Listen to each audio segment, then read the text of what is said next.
Hello and welcome to those of you who are new to the channel, and welcome back to those of you who followed the original series on the cargo trailer conversion and have been patiently waiting on the next installment. And here we are, we're finally doing it.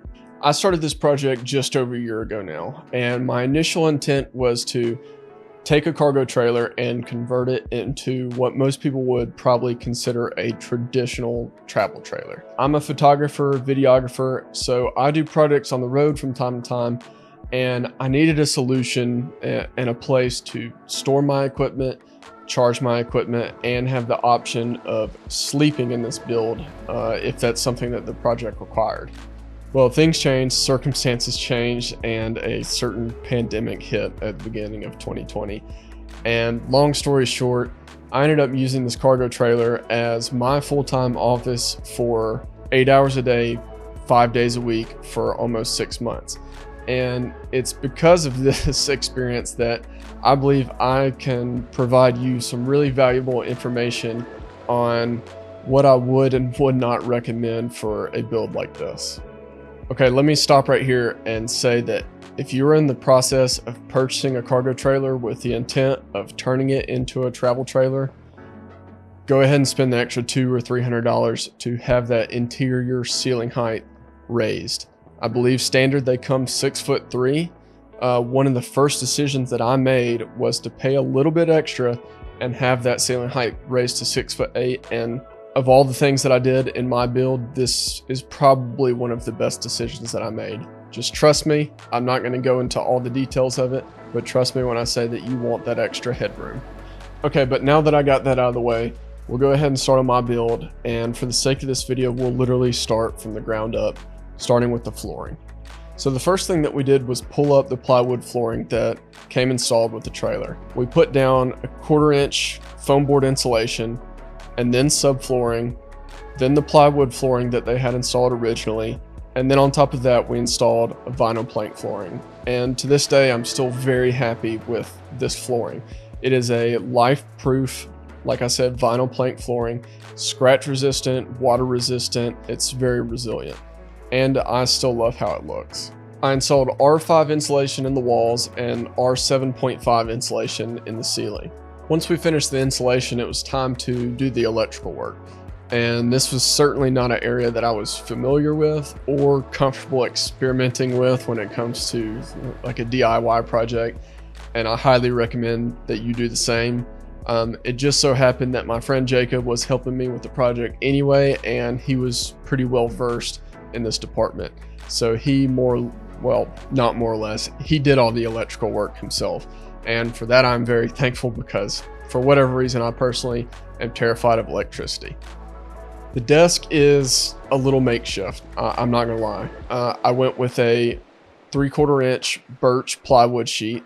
I cut it to the dimensions and the shape that I wanted, and then I installed it using some heavy duty but very affordable hinges that I found off Amazon.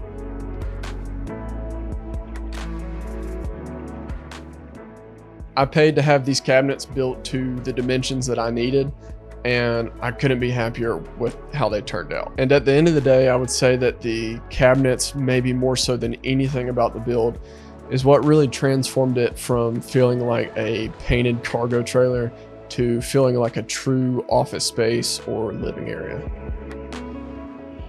The countertop is just a piece of 6-foot Baltic butcher block that I found at a local box store. I imagine you could find it at Home Depot, Lowe's, wherever you go to shop. And I bought it planning to cut it to the dimensions of the cabinets themselves. But once I got it and I took it inside the cargo trailer to kind of dry fit it, I realized that this overhang section actually turned out to be really useful as kind of a little breakfast bar or additional workspace. Moving towards the front of the trailer, we have the pallet wood wall. And let me tell you, if you have $30, a hammer, and some nails, you can build a nice looking pallet wood wall. It is not rocket science.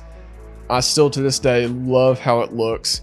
It actually serves pretty good functionality. It hides what I have been using at least as just a storage closet, kind of a catch-all for the electrical work, all my junk, my camera equipment.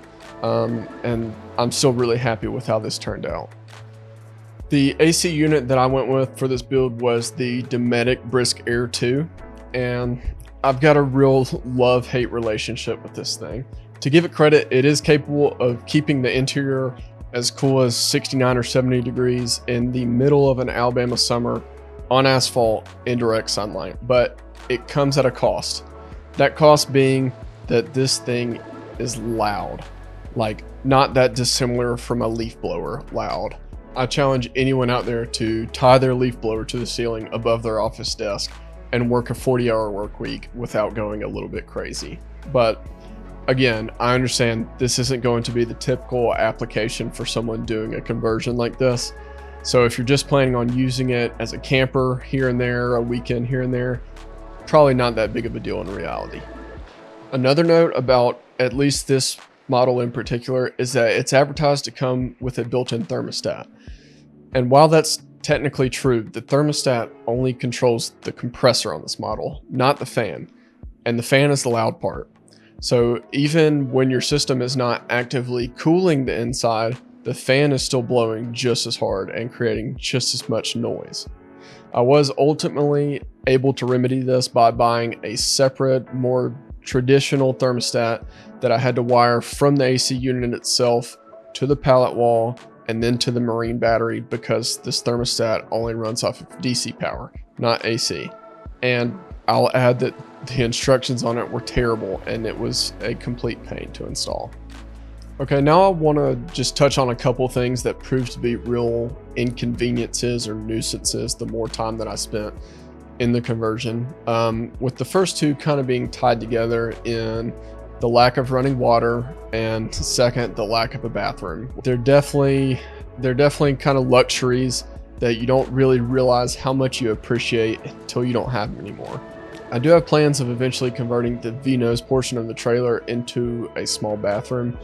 I just haven't found any plans yet that would work for me. So if you have any ideas for that, please do let me know in the comments below, because I'd love to see any ideas or concepts that you guys could come up with.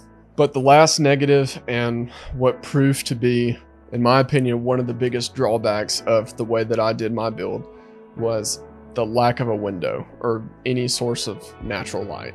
By the end of a workday, I would emerge from the trailer like some kind of hermit caveman creature, and it just really got to me over time. Okay, let me just show you what I mean. It's broad daylight outside right now, but if I shut this door and then turn off this light, not exactly warm and inviting. But that's enough harping on the negative aspects of it, because in reality, I'm still happy with 95% of my build. I would do it again in a heartbeat. It was a ton of fun to build. I learned a ton. And anyone out there who's maybe trying to decide between buying a pre-built camper or doing a project like this, by all means, do the cargo trailer conversion. Save the money, learn some along the way, and build it exactly how you want it to be, because at the end of the day, to me, that's invaluable. But I hope this was helpful to at least some of you, and if I left anything out or if you have any questions for me, do let me know in the comments below, because I'm going to try my best to get to every single question. And if you're curious about why I'm no longer using the cargo trailer as my office space, it's because of this space that you see now, which just a month ago was a storage shed, and over the course of a month I converted it into a fully functional studio. So I'll be doing a separate series on that as well. So if that's something that interests you, or if you're just interested in seeing the continual progression of the cargo trailer, do hit the subscribe button, and I'll see you next time.